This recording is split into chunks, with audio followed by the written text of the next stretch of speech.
Negara-negara Uni Eropa gagal menyepakati serangkaian sanksi baru terhadap Moskow pada hari Rabu. 4 sumber diplomatik mengatakan kepada Reuters, pembatasan dilaporkan dimaksudkan untuk peringatan 1 tahun konflik Ukraina pada Jumat.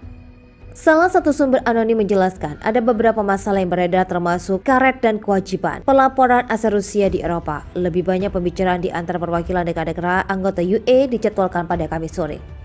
Pada Senin, UE memperpanjang 1 tahun lagi serangkaian sanksi terhadap Rusia yang diberlakukan atas konflik di Ukraina.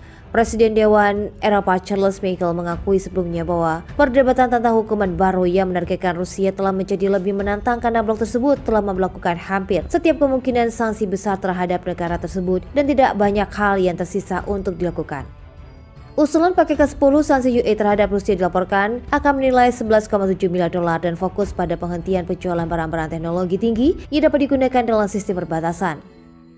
Daftar hitam ekspor dilaporkan juga akan mencakup elektronik, laser, peralatan radio, perangkat lunak, avionik, kamera laut dan mineral tanah, serta komponen lain yang lebih spesifik yang digunakan dalam nota teknologi.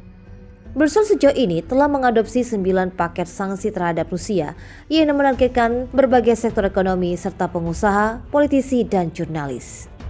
Setelah perang Rusia, Ukraina yang disebut Presiden Vladimir Putin sebagai operasi militer khusus dimulai hampir setahun yang lalu. Kombinasi sanksi barat dan keputusan Rusia memangkas pasokan ke Eropa secara drastis setelah mengurangi ekspor energi Moskow. Sanksi terbaru terhadap Rusia, termasuk batas harga minyak, kemungkinan akan mengganggu perdagangan minyak lebih lanjut, di mana lebih mudah untuk menemukan pasar baru untuk produk minyak mentah dan olahan daripada gas. Perdagangan gas Rusia dan Eropa telah dirajut dengan ribuan mil pipa terbentang mulai dari Siberia hingga Jerman dan sekitarnya. Sementara itu sampai tahun lalu mereka mengunci pembeli barat ke dalam hubungan pasokan jangka panjang. Kota Arktik sering disebut sebagai ibu kota gas Rusia karena dibangun untuk melayani ladang gas perusahaan raksasa gas milik negara. Gazprom mempunyai kantor di sana yang dibentuk saat Uni Soviet dalam kondisi sekarat pada tahun 1989 di bawah Kementerian Industri Gas yang dipimpin oleh Viktor Shemordin. Sejak operasi militer ke Ukraina dimulai pada 24 Februari tahun lalu, lebih sedikit informasi yang tersedia seperti banyak perusahaan Rusia Gazprom berhenti mengungkapkan rincian hasil keuangannya. Menurut perkiraan Reuters, berdasarkan biaya ekspor dan data volume ekspor, pendapatan Gazprom dari penjualan luar negeri sekitar 3,4 miliar dolar pada Januari turun dari 6,3 miliar dolar pada periode yang sama tahun lalu. Angka-angka tersebut juga dikombinasikan dengan perkiraan ekspor dan harga gas rata-rata menyeratkan pendapatan ekspor Gazprom diproyeksi hampir berkurangnya setengahnya tahun ini.